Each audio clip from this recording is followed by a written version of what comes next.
அகிலம் டிவி நேயர்களுக்கு வணக்கம். இன்றைய பிரதான செய்திகள். முதலில் தலைப்புச் செய்திகள். பொதுமக்களுக்கு சலுகைகள் நிவாரணங்களை வழங்கும் சூழல் உருவாகியுள்ளது. அமைச்சர் ஹந்துன்னேத்தி தெரிவிப்பு. பல்கலைக்கழக ஆசிரியர்கள் சம்மேளனம் இன்று அடையாள பணி புறக்கணிப்பு. சசீந்திர ராஜபக்சவிற்கு நீதிமன்றம் பிறப்பித்துள்ள உத்தரவு. எரிபொருள் விலையில் இன்று ஏற்படவுள்ள மாற்றம். ஆயுதங்களுடன் கொட்டாவ பகுதியில் இளைஞர் ஒருவர் கைது.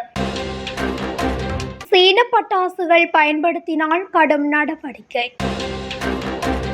நால்வரை பலியெடுத்த கோர விபத்து மற்றும் ஒரு தமிழ் இளைஞனும் பலி. யாழ் உள்ளிட்ட பகுதி மக்களுக்கு வெளியான முக்கிய அறிவிப்பு. இந்தோனேசியாவில் பாடசாலை கட்டிடம் இடிந்து விபத்து. 65 மாணவர்கள் சிக்கியுள்ளது. பாகிஸ்தானில் குண்டுவெடிப்பு, 10 பேர் பலி, பலர் காயம். கரூர் சம்பவம். சிகிச்சையில் இருந்தவர்களில் 51 பேர் வீடு திரும்பினர். தொடர்பென விரிவான செய்திகள். அரசாங்கத்தின் சகல துறைகளிலும் வருமானம் அதிகரித்துள்ளதால் பொதுமக்களுக்கு சலுகைகள் நிவாரணங்களை வழங்கும் சூழல் ஏற்பட்டுள்ளதாக அமைச்சர் சுனில் ஹந்துன்னேத்தி குறிப்பிட்டுள்ளார். கொழும்பில் நடைபெற்ற நிகழ்வொன்றின் பின்னர் ஊடகங்களுக்கு கருத்து வெளியிடும் போதே அவர் மேற்கொண்டவாறு குறிப்பிட்டுள்ளார். தற்போதைக்கு அரசாங்கத்தின் சகல துறைகளிலும் எதிர்பார்த்ததை விட அதிக அளவில் வருமானம் ஈட்டப்பட்டுள்ளது. அதன் காரணமாக இனியும் வரிகளை விதிக்கவோ அதிகரிக்கவோ தேவையில்லை. அதற்கு பதிலாக வரிகளை மனிதாபிமான முறையில் மறுசீரமைக்கலாம். அதற்கான காலம் கனிந்துள்ளது. அத்துடன் பொதுமக்களுக்கு சலுகைகள் நிவாரணங்களை வழங்கும் சூழல் ஏற்பட்டுள்ளது என்றும் குறிப்பிட்டுள்ளார். பல்கலைக்கழக ஆசிரியர்கள் சம்மேளனம் இன்றைய தினம் அடையாள பணிப்புறக்கணிப்பு நடவடிக்கையொன்றை முன்னெடுக்க உள்ளதாக அறிவித்துள்ளது. பல்கலைக்கழக கட்டமைப்பில் உள்ள குறைபாடுகளை நிவர்த்தி செய்ய அரசாங்கம் நடவடிக்கை எடுக்க தவறியுள்ளதாக தெரிவித்தே பணிப்புறக்கணிப்பில் ஈடுபட போவதாக பல்கலைக்கழக ஆசிரியர் சங்க சம்மேளனம் அறிவித்துள்ளது.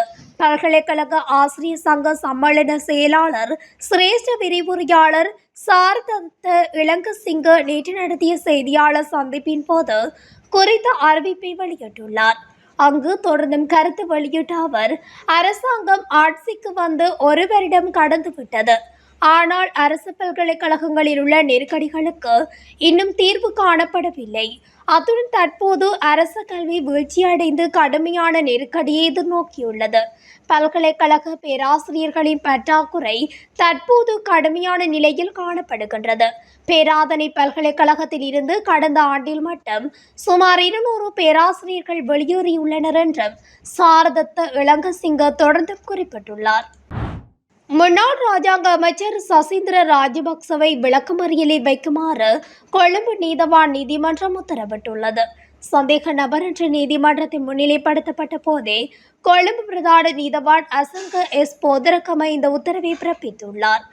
இதற்குமே எதிர்வரும் அக்டோபர் 14ஆம் தேதி வரை தொடர்ந்தும் விளக்கமறியலில் வைக்கப்படுவார். 2022ஆம் ஆண்டு மே மாதம் 9ஆம் தேதி நடந்த போராட்டத்தின் போது சசீந்திர ராஜபக்சவுக்கு சொந்தமானதாக கூறப்படும் இலங்கை மகாவலி அதிகார சபைக்கு சொந்தமான கிரியப்பன் வெப செவனகலவில் உள்ள காணியொன்றில் அனுமதியின்றி கட்டப்பட்ட கட்டிடம் உள்ளிட்ட பொது சொத்துக்கள் சேதமடைந்தன. அந்த சொத்துக்கான இழப்பீடு நிராகரிக்கப்பட்டிருந்த நிலையில் அதனை மீறி இழப்பீட்டுக்கான அலுவலகத்தின் சில அதிகாரிகளுக்கு தனது அதிகாரத்தை பயன்படுத்தி அழுத்தம் கொடுத்து இழப்பீட்டை செலுத்துமாறு பலவந்தப்படுத்தியுள்ளதாகவும் அவர் மீது குற்றம் சாட்டப்பட்டுள்ளது.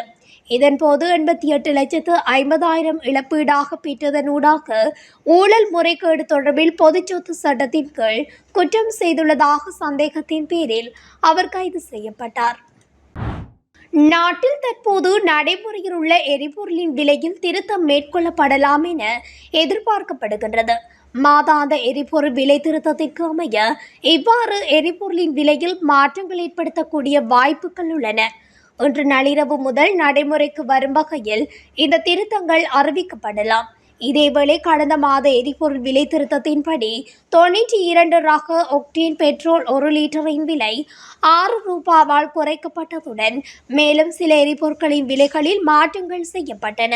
அத்துடன் மண்ணெண்ணெய் விலையில் கடந்த மாதம் எவ்வித மாற்றங்களும் செய்யப்படவில்லை. கொட்டாவு பகுதியைச் சேர்ந்த இளைஞர் ஒருவர் போதைப்பொருள் மற்றும் ஏராளமான ஆயுதங்களுடன் கொட்டாவு போலீசாரால் கைது செய்யப்பட்டுள்ளார். குறித்த சம்பவம் நேற்று முன்தினம் இடம்பெற்றுள்ளது. போலீஸ் சிறப்பு அதிரடிப்படை நடத்திய சோதனையின் போது சந்தேக நபர் கைது செய்யப்பட்டுள்ளார். இதன்போது அவர் 75.4 கிராம் ஹெரோயின் வைத்திருந்ததும் கண்டுபிடிக்கப்பட்டது. மேலும் சந்தேக நபரிடமிருந்து 458 வெடிமருந்துகள், ஒரு T56 ரக மெகசின், 30 போலி வாகன எண் தகடுகள், 15 வருவாய் உரிமங்கள், 15 காப்பீட்டு ஆவணங்கள் மற்றும் 2 மொபைல் போன்கள் ஆகியவற்றை போலீசார் கைப்பற்றியுள்ளனர். சந்தேக நபர் மொரட்டுவை அங்குலானவில் வசிக்கும் 24 வயதுடையவர் என தெரிய வந்துள்ளது.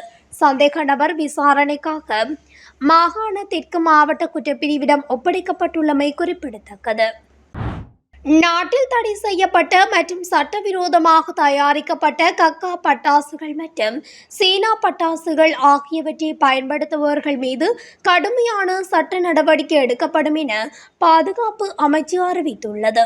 பட்டாசு தொழிலிருந்து வெளியிடப்படும் மூலப்பொருட்கள் மற்றும் பிற ரசாயனங்களை பயன்படுத்தி சீன பட்டாசுகள் எனப்படும் சட்டவிரோத வெடிபொருட்கள் தயாரிக்கப்படுவதாகவும் தெரிவிக்கப்படுகின்றது. இந்த சீன பட்டாசுகள் பட்டாசு மற்றும் பட்டாசு உற்பத்திக்கு பயன்படுத்தப்படும் மூலப்பொருட்களை பயன்படுத்தி கெக்கா பட்டாசுகள் எனப்படும் சட்டவிரோத வெடிபொருட்கள் தயாரிக்கப்படுவதாக தகவல் கிடைத்துள்ளதாக பாதுகாப்பு அமைச்சு குறிப்பிட்டுள்ளது. விவசாய நிலங்களில் இருந்து காட்டு விலங்குகளை விரட்ட இவை பரவலாக பயன்படுத்தப்படுவதாகவும் இந்த சட்டவிரோத வெடிபொருட்களால் மக்கள் மற்றும் வனவிலங்குகளுக்கு பல கடுமையான காயங்கள் மற்றும் இறப்புகள் கடந்த காலங்களில் பதிவாகியுள்ளதாகவும் பாதுகாப்பு அமைச்சு தெரிவித்துள்ளது.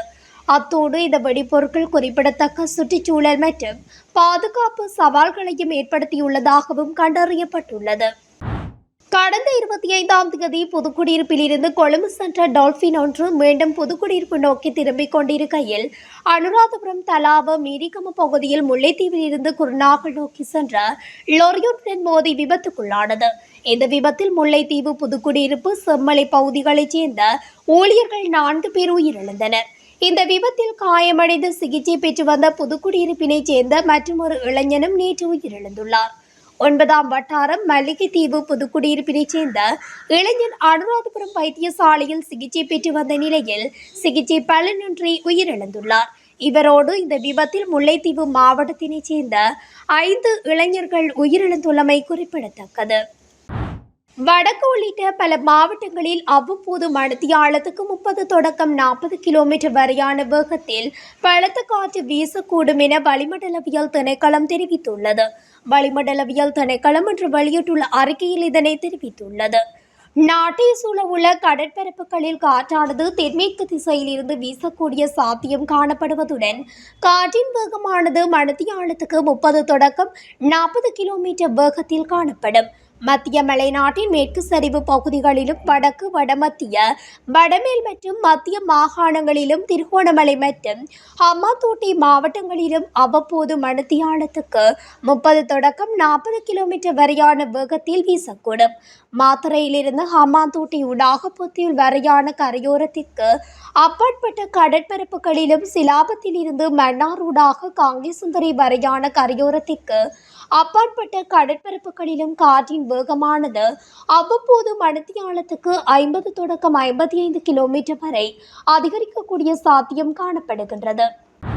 இந்தோனேசியாவில் பாடசாலை கட்டிடம் இடிந்து விழுந்ததில் ஏற்பட்ட விபத்தில் 65 மாணவர்கள் சிக்கியுள்ளதோடு மேலும் 93 பேர் பலத்த காயமடைந்து வைத்தியசாலையில் சேர்க்கப்பட்டுள்ளனர். இதேவேளை கட்டிட இடிபாடுகளில் சிக்கியுள்ள மாணவர்களை மீட்கும் முயற்சி தீவிரமாக நடந்து வருகிறது.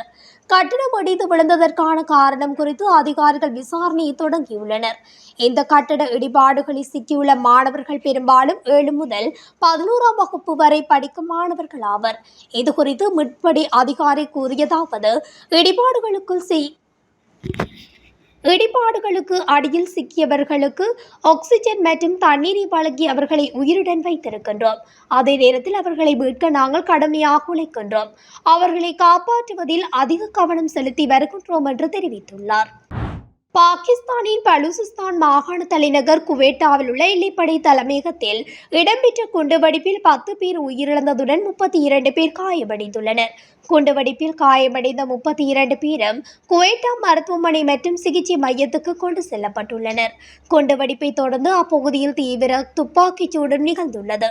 இந்த குண்டுவெடிப்பு சம்பவத்தை தொடர்ந்து குவேட்டாவில் உள்ள சகல மருத்துவமனைகளில் பலூசிஸ்தான் சுகாதார திணைக்களம் அவசர நிலையை பிரகடனம் செய்துள்ளது.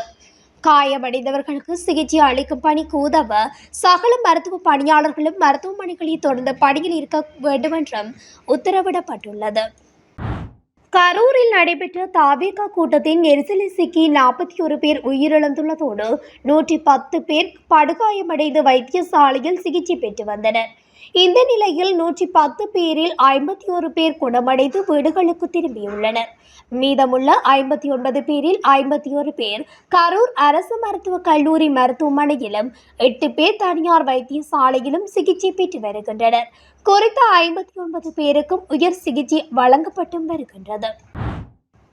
இத்துடன் அகிலம் டிவியின் இன்றைய பிரதான செய்திகள் நிறைவடைகின்றன. தொடர்ச்சியாக செய்திகளை அறிந்து கொள்ள அகிலம் டிவி ஊடகத்துடன் இணைந்திருங்கள். நன்றி, வணக்கம்.